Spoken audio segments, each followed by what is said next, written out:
इदम श्री सद्गुरुवे नमः। सभी को प्रणाम। पिछले ऑडियो में हमने सुना कि श्री राम ने दैनिक उपासना 12 घंटों में 4 घंटा प्रातःकाल का भजन और 8 घंटे नित्य कर्म और शयन किया। ये पूरे 24 घंटे का विवरण हमने सुना। क्रमशः यह रात्रि का प्रसंग हुआ। अब दिन आता है, उसे भी मोटे रूप में 12 घंटे का माना जा सकता है। इसमें से 2 घंटे भोजन विश्राम के लिए कट जाने पर 10 घंटे विशुद्ध बचत के रह जाते हैं। इनका उपयोग परमार्थ प्रयोजनों की लोक मंगल आराधना में नियमित रूप से होता रहा है। संक्षेप में इन्हें इस प्रकार कहा जा सकता है कि पहला, जनमानस के परिष्कार के लिए युग चेतना के अनुरूप विचारणा का निर्धारण, जिसको साहित्य सृजन कहा गया। दूसरा, संगठन प्राणवान जागृत आत्माओं को युग धर्म के अनुरूप गतिविधियां अपनाने के लिए उत्तेजना, मार्गदर्शन कहलाया। तीसरा, व्यक्तिगत कठिनाइयों में से निकलने तथा सुखी भविष्य विनिर्मित करने हेतु परामर्श, जिसे योगदान कहा गया। हमारी सेवा साधना इन 3 विभागों में बटी हैं।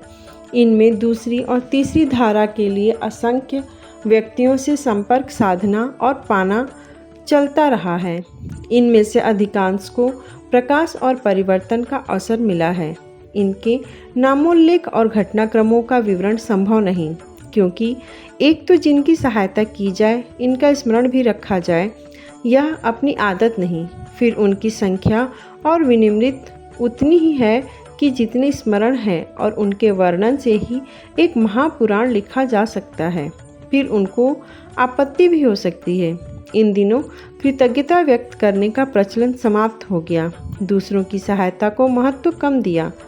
अपने भाग्य या पुरुषार्थ का ही बखान किया जाए, दूसरों की सहायता के उल्लेख में हेठी लगती है। ऐसी दशा में अपनी ओर से उन घटनाओं का उल्लेख करना जिसमें लोगों के कष्ट घटे या प्रगति के अवसर मिले, उचित न होगा। फिर एक बात भी है कि बखान करने के बाद पुण्य घट जाता है। इतने व्यवधानों के रहते उस प्रकार की घटनाओं के संबंध में मौन धारण करना ही उपयुक्त समझा जा रहा है और कुछ न कहकर ही प्रसंग समाप्त किया जा रहा है। लेखक युग ऋषि पंडित श्री राम शर्मा आचार्य।